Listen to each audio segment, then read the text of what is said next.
दोस्तों, चाणक्य नीति का यह 12वां अध्याय है। चाणक्य अपने 12वें अध्याय में कहते हैं, सज्जनों के सत्संग से दुर्जन मनुष्य भी सज्जन हो जाता है, परंतु सज्जन पुरुषों में दुष्टों की संगति से दुष्टता वैसे ही नहीं आती जैसे फूल से उत्पन्न होने वाली सुगंध मिट्टी में तो आ जाती है, परंतु मिट्टी की सुगंध फूल में नहीं आती।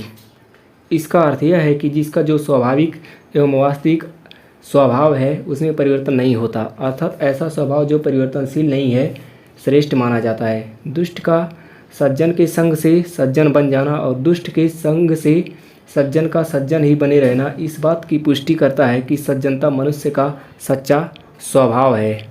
उसी का घर सुखी हो सकता है जिसके पुत्र और पुत्रियां अच्छी बुद्धि से युक्त हों, जिसकी पत्नी मृदु भाषणी हो, जिसके पास परिश्रम हो, ईमानदारी से पैदा किया हुआ धन हो, अच्छे मित्र हों, अपनी पत्नी के प्रति प्रेम और अनुराग हो, नौकर चाकर आज्ञा का पालन करने वाले हों, जिस घर में अतिथियों का आदर सम्मान होता है, कल्याणकारी परमेश्वर की उपासना होती है, घर में प्रतिदिन अच्छे मीठे भोजन और मधुर पेयों की व्यवस्था होती है, सदा सज्जनों पुरुषों का संग अथवा संगति करने का अवसर मिलता है, ऐसे गृहस्थ आश्रम धन्य है, प्रशंसा के योग्य हैं। आदर्श गृहस्थ का स्वरूप कैसा होना चाहिए, इस ओर आचार्य ने इस बात से स्पष्ट रूप पर इशारा किया है। दयालु और करुणा से युक्त मनुष्य दुखी ब्राह्मणों को श्रद्धा से जो कुछ भी दान देता है, हे राजन, वह दान देने वाले को उतना ही प्राप्त नहीं होता है, प्रभु की कृपा से उसमें काफ़ी वृद्धि होती है और वह दान देने वाला को भली प्रकार मिलता है।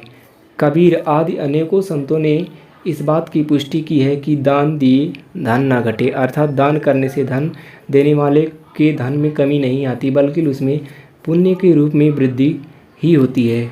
अपने बंधु बांधवों के साथ वही व्यक्ति सुखी रह सकता है जो उसके साथ सज्जनता और नम्रता का व्यवहार करता है, दूसरे लोगों पर दया और दुर्जनों के प्रति भी उनके अनुकूल व्यवहार करता है। सज्जन लोगों के से जो प्रेम रखता है, दुष्टों के प्रति जो कठोर होता है और विद्वानों के साथ सरलता से पेश आता है, जो शक्तिशाली लोगों के साथ सूरवीरता और पराक्रम से काम लेता है, गुरु माता पिता और आचार्य के प्रति जो सहनशीलता पूर्ण व्यवहार रखता है तथा स्त्रियों के प्रति अधिक विश्वास न करके उनके प्रति चतुराईपूर्ण व्यवहार करता है, वही कुशलता पूर्वक इस संसार में रह सकता है।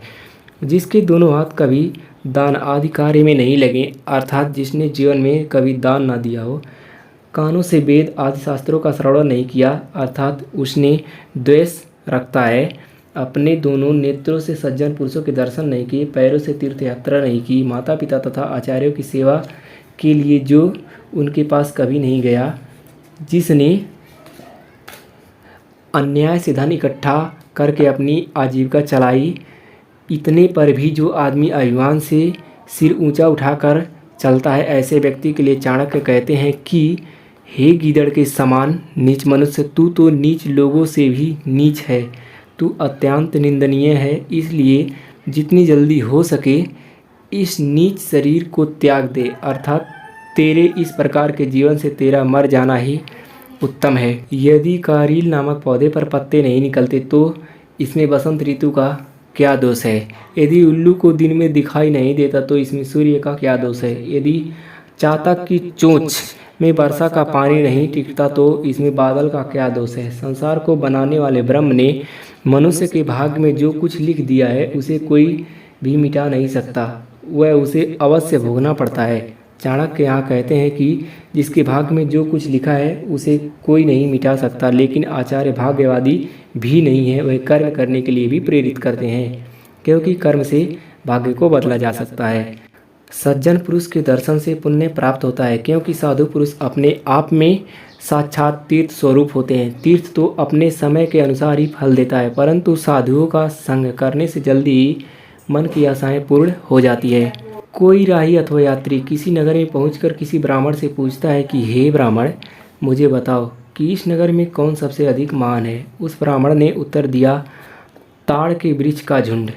यात्री ने फिर प्रश्न किया कि इस नगर में दाता कौन है? उसे उत्तर मिला, धोबी ही यहाँ का सबसे बड़ा दाता है, जो प्रातःकाल सब कपड़े धोने अथवा रगने के लिए ले जाता है और सायंकाल के समय लौटा देता है। यात्री ने फिर पूछा कि इस नगर में चतुर व्यक्ति कौन है? तो ब्राह्मण ने उत्तर दिया कि इस नगर के सभी व्यक्ति दूसरों का धन और उनकी स्त्री का हरण करने में चतुर हैं। यात्री ने फिर पूछा कि ऐसी अवस्था में तुम्हारा जीवन यहाँ कैसे बीतता है? ब्राह्मण ने उत्तर दिया कि मैं विष में पैदा होने वाले कीड़े के समान हूँ, जो उसी में उत्पन्न होता है लेकिन फिर भी विष के प्रभाव से मुक्त रहता है। विष का उस पर कोई असर नहीं होता। मैं उसी प्रकार इन लोगों के साथ अपना जीवन बिता रहा हूँ। जिन घरों में ब्राह्मणों के पांव धोने वाले जल से कीचड़ ना हुआ हो, जहाँ वेद आदि शास्त्रों के पाठ ना होते हो, जिसमें स्वाहा और स्वाधा इन शब्दों का उच्चारण ना होता हो, वह घर शमशान के समान है। जिन घरों में ब्राह्मणों का आदर सत्कार नहीं होता, जहाँ वेद आदि शास्त्रों की ध्वनि नहीं गूंजती, जिस घर में अग्निहोत्र अर्थात होम आदि शुभ कर्म नहीं होते, उसे शमशान के समान समझना चाहिए। वह घर मुर्दों का निवास स्थान ही माना जाएगा। वहाँ जीवन शक्ति नहीं होती। किसी सांसारिक पुरुष ने किसी संत महात्मा को अत्यंत आनंद की स्थिति में देखकर उनसे उनके बंधु बांधवों के बारे में पूछा, तो संत ने उत्तर दिया, सत्य ही मेरा माता है और ज्ञान मेरा पिता है, धर्म ही मेरा भाई है और दया ही मेरा बहन है, शांति मेरी पत्नी है और क्षमा सहनशीलता मेरे पुत्र हैं। यह 6 ही मेरे परिवार के सदस्य हैं, मेरे बंधु बांधव हैं, मेरे रिश्तेदार हैं। यह शरीर अनित्य है अर्थात नाशवान है। धन संपत्ति भी सदा किसी के पास स्थिर नहीं रहती। मृत्यु सदैव प्रत्येक के पास रहती है। इसलिए प्रत्येक व्यक्ति को धर्माचरण करना चाहिए।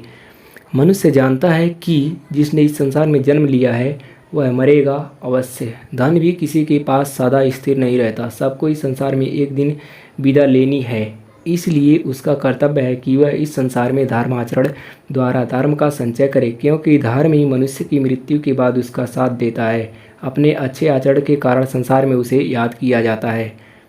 अर्थात यदि व्यक्ति मरने के बाद भी जीवित रहना चाहता है तो उसे सदाचरण करनी चाहिए, लोगों की कल्याणकारी कार्य करनी चाहिए, ना कि स्वार्थपूर्ण। किसी ब्राह्मण के लिए भोजन का निमंत्रण मिलना ही उत्सव है। गौओं के लिए ताज़ी नई घास प्राप्त होना ही उत्सव के समान है। पति में उत्साह की वृद्धि होते रहना स्त्रियों के लिए उत्सव के समान है। और मेरे लिए तो श्री कृष्ण के चरणों में अनुराग ही उत्सव के समान है, ऐसा चाणक्य कहते हैं। जो व्यक्ति दूसरी स्त्रियों को माता के समान देखता है, दूसरों के धन को मिट्टी के ढेले के समान समझता है और संसार के सभी प्राणियों को अपनी आत्मा के समान देखता है, वास्तव में वही यथार्थ को देखता है। अर्थात हमें दूसरों से वैसा ही व्यवहार करना चाहिए जैसा हम दूसरों से इच्छा रखते हैं कि हमें भी वैसा व्यवहार एवं सम्मान मिले। धर्म में निरंतरता लगे रहना, मुख से मीठे वचन बोलना, दान देने में सदैव उत्सुक रहना, मित्र के प्रति कोई भेदभाव ना रखना, गुरु के प्रति नम्रता और अपने हृदय में गंभीरता, अपने आचरण में पवित्रता, गुरु के ग्रहण करने में रुचि, शास्त्रों का विशेष ज्ञान, रूप में सौंदर्य और प्रभु में भक्ति आदि का होना, ये गुण सज्जन पुरुषों में ही दिखाई देते हैं। सबकी कामनाओं की पूर्ति करने वाला कल्प वृक्ष लकड़ी है, सुमेरु एक पर्वत है, चिंताओं को दूर करने वाली मणि चिंतामणि एक पत्थर है, सूर्य भयंकर रूप से प्रचंड किरणों वाला है, चंद्रमा की कलाएं क्षीण होती रहती हैं, समुद्र खरा है, कामदेव का कोई शरीर नहीं, दानशील बलि दैत्य है, कामधेनु अर्थात सबकी इच्छा पूर्ण करने वाली गाय एक पशु है। मैं इन सबको आपके समान अर्थात आपके बराबर नहीं समझता। हे प्रभु राम, आपकी तुलना किसी के साथ किया जाए अर्थात आप अतुलनीय हैं, आपकी तुलना किसी से नहीं किया जा सकता। व्यक्ति सभी स्थानों से कुछ ना कुछ सीखता है। उसे राजपुत्रों से नम्रता और सुशीलता, विद्वानों से प्रिय वचन बोलना, जुआरियों से मिथ्या भाषण अर्थात सही स्थिति का पता ना लगने देना और स्त्रियों से छल करना सीखना चाहिए। इस संसार में कुछ भी ऐसा नहीं है जो उपयोगी ना हो, बस उसका सही समय पर सही तरह से उपयोग आना चाहिए। मिथ्या भाषण और छल भी जीवन में उपयोगी होते हैं। इनका उपयोग उन्हीं के प्रति करें जो आपको इनमें उलझाएं। लोहे को लोहे से ही काटा जा सकता है। जो व्यक्ति बिना विचारे और बिना देखे शक्ति से अधिक खर्च करता है, निर्बल होने पर भी जो लड़ाई झगड़े में रुचि रखता है, सभी वर्णों की स्त्रियों से जो संबंध के लिए उतावला रहता है, वह जल्द ही नष्ट हो जाता है। बुद्धिमान मनुष्य को भोजन प्राप्ति के संबंध में चिंता नहीं करनी चाहिए, उसे केवल धर्म कर्म के संबंध में चिंता करना चाहिए, क्योंकि मनुष्य के जन्म के समय ही भोजन का प्रबंध हो जाता है, प्रारब्ध द्वारा दिया जाता है। बुद्धिमान व्यक्ति खान पान की चिंता किए बिना धर्म कार्य में लगे रहते हैं। कर्तव्यों का निर्वाह करने वाले की इच्छाएं प्रकृति पूरी करती है। आचार्य के इस कथन में उन्हें भाग्यवादी मानने की भूल नहीं करनी चाहिए। यहाँ आचार्य यह कहना चाह रहे हैं कि व्यक्ति को अपने कर्तव्यों का पालन करना चाहिए। कर्तव्यों की दिशा यदि सही हो तो उसकी कामनाओं की पूर्ति सहज में होने लगती है। कई संतों महापुरुषों का जीवन इस कथन की पुष्टि भी करती है। जैसे बूंद बूंद से घड़ा भर जाता है, उसी प्रकार निरंतर इकट्ठा करते रहने से धन, विद्या और कर्म की प्राप्ति होती है। जो व्यक्ति दुष्ट है वह परिपक्व अवस्था का हो जाने पर भी दुष्ट ही बना रहता है। जैसे इंद्रियाण का फल पक जाने पर भी मीठा नहीं होता, कड़वा ही बना रहता है। यह आवश्यक नहीं है कि व्यक्ति आयु के बढ़ने के साथ साथ अपने स्वभाव में भी परिवर्तन कर सके। अधिकांश व्यक्ति जो दुष्ट और दुर्जन होते हैं अपने जीवन की अंतिम स्थिति तक दुष्ट ही बने रहते हैं, उनके जीवन में कोई विशेष परिवर्तन नहीं आता। जिस प्रकार इंद्रियाण का नामक फल पूरी तरह पक जाने पर भी कड़वा ही रहता है, उसी प्रकार मनुष्य अपने स्वभाव को छोड़ने में असमर्थ रहता है। दोस्तों, चाणक्य नीति का 12वां अध्याय यही समाप्त होता है। यदि आपको ये वीडियो अच्छा लगे तो मेरे चैनल को सब्सक्राइब कर वीडियो को लाइक करें। धन्यवाद।